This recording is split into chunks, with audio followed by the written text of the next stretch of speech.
Bonjour chers collègues, j'espère que vous allez bien.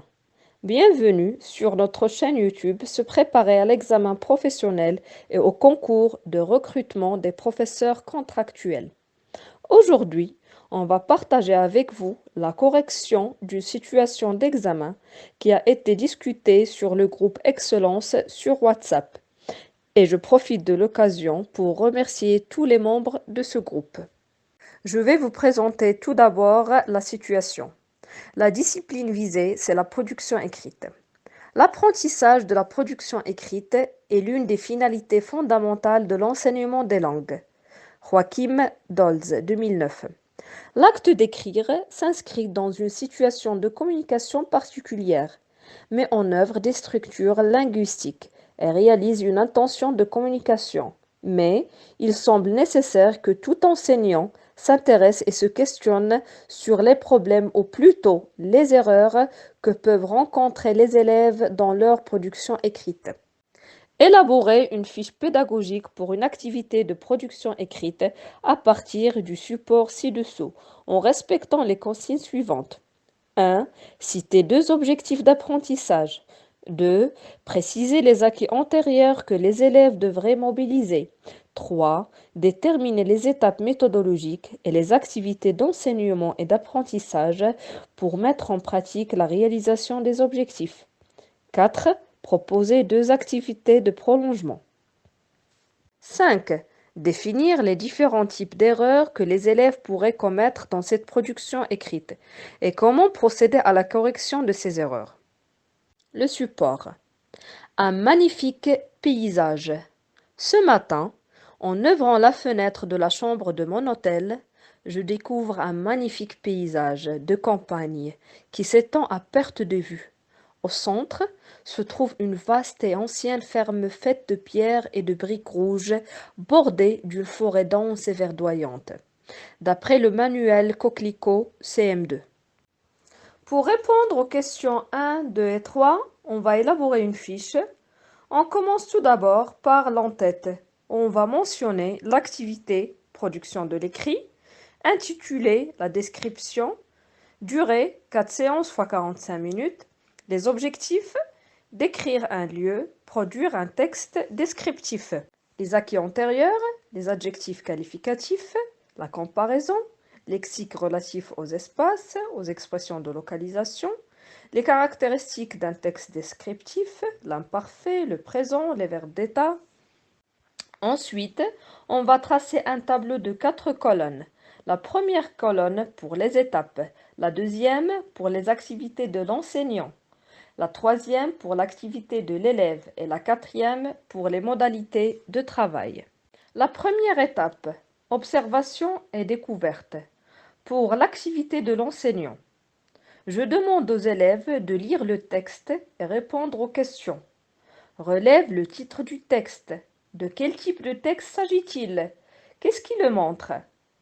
Pour l'activité de l'élève, il lit le texte et répond aux questions. Pour le titre, un magnifique paysage. Le type de texte, il est descriptif. Ce qui le montre, le titre, et l'auteur décrit un paysage. La modalité du travail est collective. On passe à la deuxième étape, compréhension et conceptualisation. Pour l'activité de l'enseignant, je fais relever les informations sur la forme et le fond du texte à l'aide des questions et j'écris les réponses à fur et à mesure. Les questions sur la forme. De combien de paragraphes ce texte est-il constitué?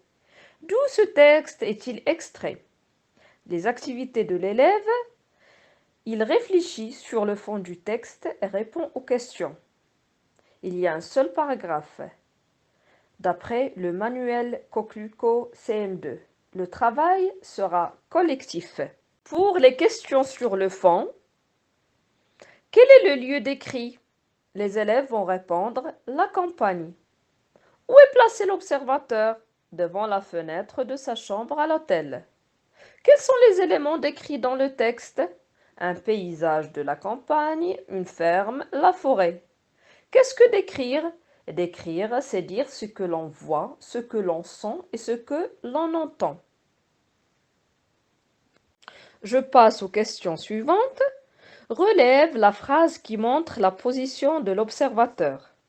La phrase est « Ce matin, en ouvrant la fenêtre de la chambre de mon hôtel ». Autre question. Entoure les adjectifs et les expressions employées pour décrire le paysage de la campagne.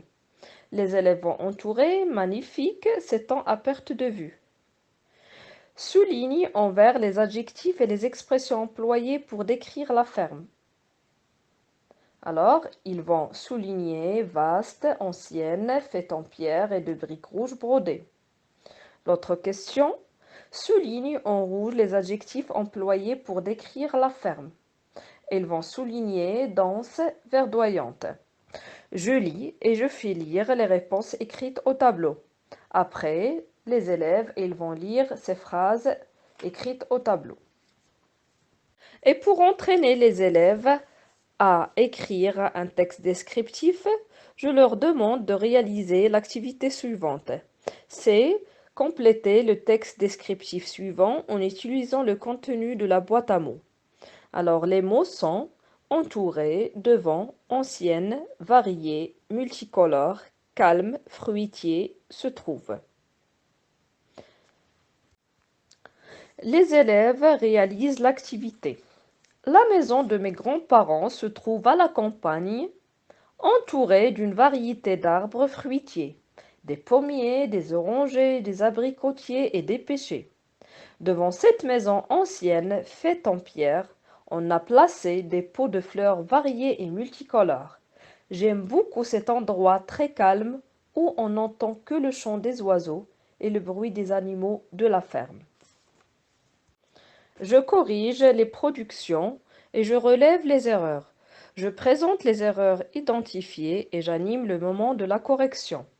Pour les élèves, ils vont corriger leurs erreurs. Et pour la modalité du travail, il sera individuel. Troisième étape, application et transfert. Écriture du premier jet.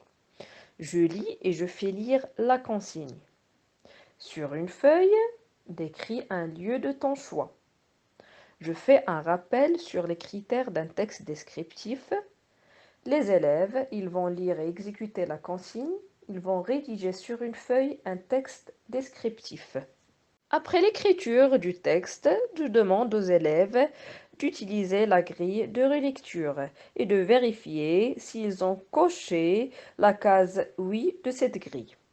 Les élèves utilisent la grille de relecture et négocient les critères de correction.